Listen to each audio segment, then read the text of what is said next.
Hi everyone, Joe Convertino Jr., Paul Banuski for our weekly HR Minute. Paul, this week I want to talk to the viewers a little about injured workers on the job. Yep. Good old workers' compensation, that is a dreaded term out there, but it happens. It does. It happens, and that's why you pay insurance premiums. But the ideal employer today gets the injured person back to work, light duty, transitional duty, whatever you want to call it. But it needs administration. It does. Needs wording in a handbook. It's got to come from the top. Talk a little bit about what you see with employers out there all across central New York. Yep. Well, basically, Joe, when we're talking about somebody who is out because of a workers' compensation claim, what we're really talking about is a medical leave of absence, right? And so sometimes an office manager, an HR department can sometimes get a little bit nervous because they think, HIPAA, they think, these privacy protections, I can't talk to the employee while they're out. They can talk to the employee.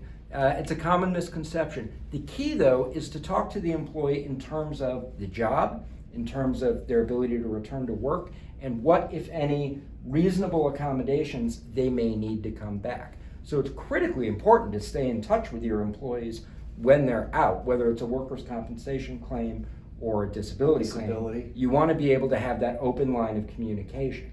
So the trick is just focus it on the job, the return to work.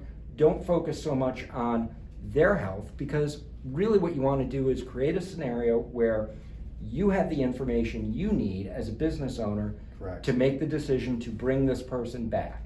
And when can you do so safely?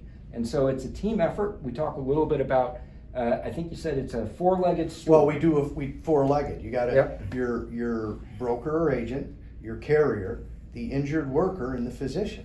Yep. Okay. We have the ability. The best employers we see communicate this to all four. Yes. Right? They can call and get information. Not necessarily the HIPAA piece, but what can and we they don't do? Need the HIPAA piece. What can we do to bring them back to work? Because if they're not back to work, nothing against, if they're hiring lawyers and all that other stuff, it just, the system keeps going, they don't come back to work. Now, when someone is out at a long period of time, Paul, and it happens, there's legit injuries, how long should employers keep the job open? That comes up a lot on claim reviews that we see out there, and they're like, well, when can we, terminate the employee? They're out for a year. Right.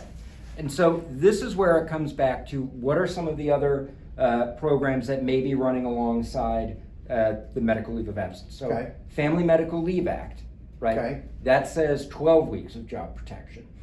Sometimes if it's a disability claim, it could be up to 26 weeks that somebody is potentially out. The key, though, is what is the undue hardship and burden on you as the employer? These are the things that you should be talking about. But I would say minimum, an employer should plan on having a job held for at least 12 weeks if they can. At least 12 weeks. Thank you. The other great thing about return to work, as everyone probably knows, the longer they stay out, the higher the claim. The quicker you bring them back, the less the claim.